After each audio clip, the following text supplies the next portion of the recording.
নামতার blessing Muzarabani নামের মিল পাওয়া গেল সিলেট টেস্টেও। আবির্ভূত হলেন জিম্বাবুয়ে দলের আশীর্বাদ হিসেবে। একাই নাস্তানাবুদ করেছেন টাইগার ব্যাটারদের। 2 ইনিংসে শিকার 9 উইকেট নিয়েছেন, ম্যাচ সেরার পুরস্কারও। অথচ ম্যাচের আগে আলোচনায় ছিলেন বাংলাদেশি স্পিড স্টার নাহিদ রানা। অধিনায়ক নাজমুল শান্ত হুঁশিয়ার করেছিলেন নাহিদের গতি নিয়ে। ম্যাচ শেষে যিনি ভিন্ন মেরুতে নিয়েছেন মাত্র 3 উইকেট।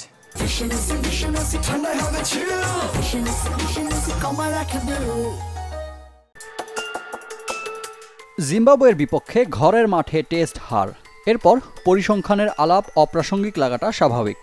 তবে সে আলাপে প্রাসঙ্গিকতা এনেছেন একজন, তিনি জিম্বাবুয়ান পেসার ব্লেসিং মুজরাবানি। গতি, সুইং আর বাউন্সে ধরাশায়ী করেছেন বাংলাদেশি ব্যাটারদের, হয়েছেন দলের জয়ের নায়ক। অথচ ম্যাচের আগে সবটুক আলো ছিল চাপাই এক্সপ্রেস নাহিদ রানার দিকে। প্রথম ইনিংসে 3 উইকেট পাওয়া নাহিদ রানা দ্বিতীয় ইনিংসে ছিলেন উইকেট শূন্য।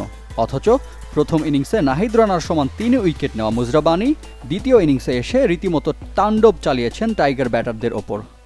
প্রথম 7 ব্যাটারের 6 জনই সাজঘরে ফিরেছেন মুজরাবানির বলে। ক্রিকেটে হার জিতের মীমাংসা হয় কেবল 22 গজেই। তার প্রমাণ আবারও জিম্বাবুয়ে বাংলাদেশ সিলেট টেস্টে। সবশেষ 4 বছরে লাল বলের ক্রিকেটে জয় বঞ্চিত থাকা রোডেশিয়ানরা টাইগারদের হারালো অতিথি হয়ে এসে।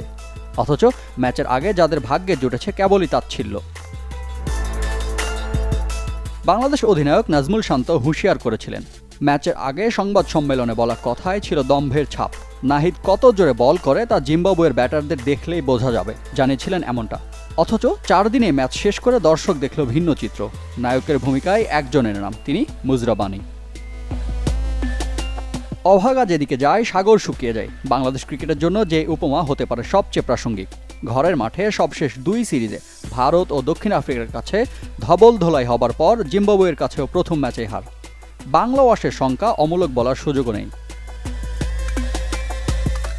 স্বাগতিক হিসেবে জিম্বাবুয়ের বিপক্ষে টেস্ট স্বাভাবিকভাবেই নির্ভর থাকার কথা ছিল টিম টাইগার্সদের। তবে সব হিসেব বদলে গেল মাঝপথেই। রিফাত হোসেন, চ্যানেল 24।